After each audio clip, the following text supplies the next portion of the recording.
Studios, and our next guest is an absolute legend. His nickname when he played was the Human Highlight Film. Has a statue in front of the Atlanta Hawks arena, and well-deserved at that. The Hall of Famer, Dominique Wilkins. Neek, what's up, man? Welcome to the Odd Couple. What's up, guys? How y'all doing? Man, we are good, great. Man. We are good. It's great to have you on. And before we get to the Hawks, you've been broadcasting Hawks games for a long time, but we're going to get to them. But I've got my list of the 5 greatest game dunkers. Okay, not just dunk contest or anything like that, but game dunkers.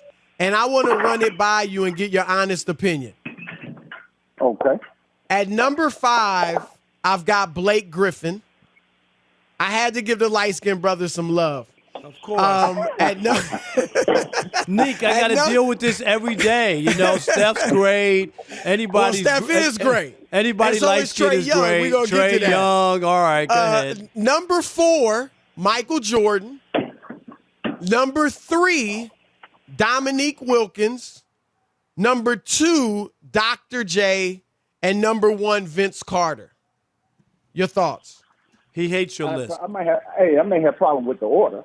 Yeah.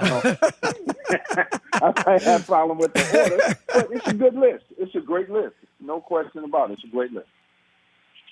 All right. So there you go, Chris. I'll leave it at that. That's props. I'll take that as love. I'll take that as love. Yeah. It's just that people don't dunk anymore, right, Neek? And it's just all of them better than except for Doc. You know, we both over 60. Yeah. And he's still dunking. I'm sure you're still dunking. On Fridays, I need a week to warm up. I hear you. Neek, what are you? We were just talking earlier about Magic Johnson that tweeted something out about Steph should be the MVP. Chris and I look at it as not only do you have to play well, your team needs to win. If the season would have ended today, he wouldn't be in the playoffs. They're in the 9th seed. Where are you on that? How important is winning to somebody being an MVP? Well, look, Steph is doing his thing. He is having a phenomenal year, probably one of the best years scoring-wise. But, typically in MVP race, it's about guys, teams, not individuals, but teams who are winning. Then you have that superstar player, of course, get all the accolades. But, in my opinion, you got to win. You got to have one of the better records in the league. Nick, speaking of winning, I mean, the Hawks, man, they have been on a tear lately. They've moved all the way up, I believe, from, was it the 9th seed all the way up to the 4th seed? And Nate McMillan has been the reason. They had a coaching change and Nate took over. What has he done differently to get the Hawks playing so well than, I think it's several things. He brings that old school and new school kind of value to the table, and he brings respect level. He's won in every organization he's been in. He's had winning records, and I think too to get guys to buy into how you like to play, how you like to defend, and then he's a defensive first coach, and so when you defend, it creates easy offense, and he understands that. I mean, I've always admired Nate McMillan. As a player, we had some great battles, but he's a coach. That's plain and simple. He's a guy that understands the game, and he's gotten the guys to buy into really playing with one another, relying and trusting one another, and that's how you win. Tell us about Trae Young this year. I know you got off to a really good start, and then the team stumbled. They weren't winning, and things have turned around. Tell me what kind of year Trae Young has had for the Hawks, and is he progressing moving forward? Oh, he's a phenomenal young player. I love Trae Young, the way he plays, what he brings to. I mean, yeah, he's talented, but what he brings is a heart, man. He got a big heart, man. I mean, this guy has no fear, and he loves to compete.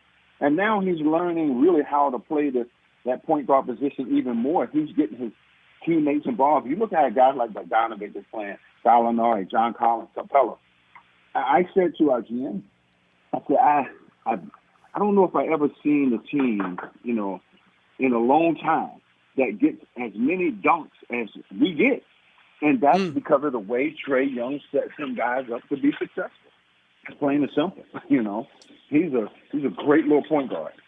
Neek, you were one of the greatest scorers really in the history of the league. And you're one of the great Hall of Famers during your era, like a Charles Barkley, a Patrick Ewing, John Stockton and Karl Malone, Reggie Miller, one of those all-time greats that never won a ring.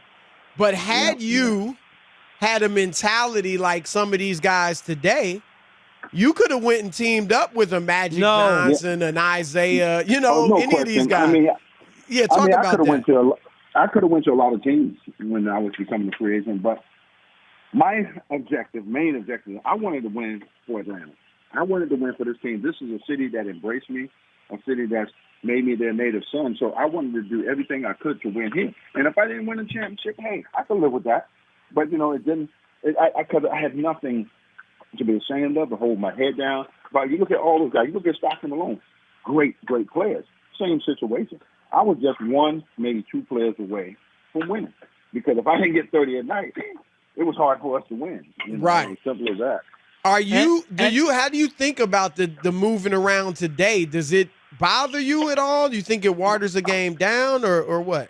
Well, you know what? It doesn't have as much parity around the league when you do that, because I think what happens is,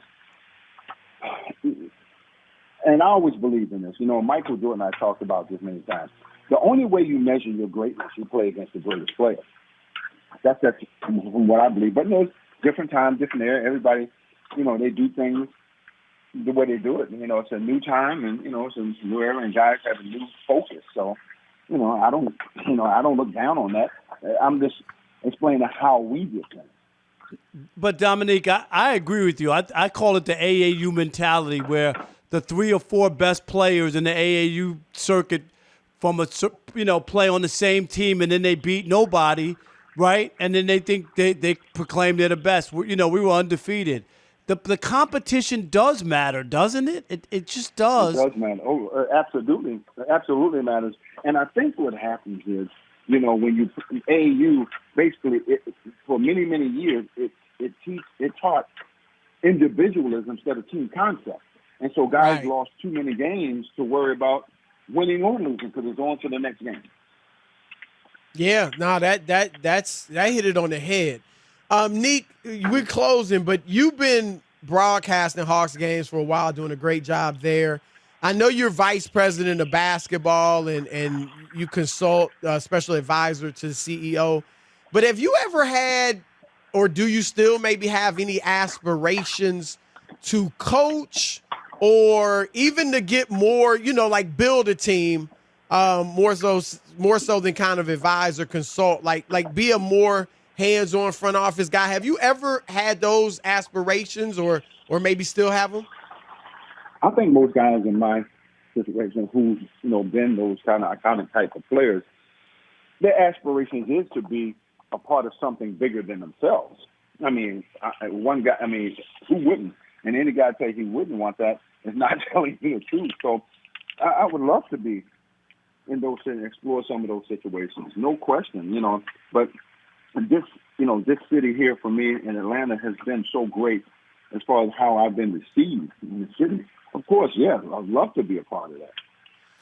Well, hopefully it can work out for you, man, because the Hawks got a little something special going, and I'm sure they could use your expertise and knowledge in building that thing, because they got a lot of nice young players, but they obviously still need to build to get to that championship level that the city hadn't seen. So hopefully that'll work out for you, man. And we're building that. We're building that type of personality and culture here.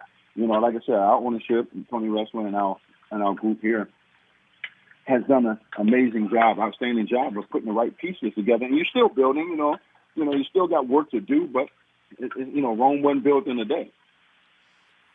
Let me ask you this, unless Rob has a question. Can Trae Young become, I hate to compare him, but can he become that Steph Curry type player that can lead this team to championships? I think he can. But I think he has to be Trae Young. He don't have to be anybody else. He just do it in different ways. Do they have the same type of impact? Absolutely. But you do it your way, not the way somebody else does it. And I think you're going to see this kid become a major leader in our franchise. All right. That is Nick. the great Dominique Wilkins. Man, we appreciate the knowledge, Nick. Thank you, brother. No problem. Hey, All right, man, my man. thanks, guys. Yep. Yeah, appreciate All right, it. peace.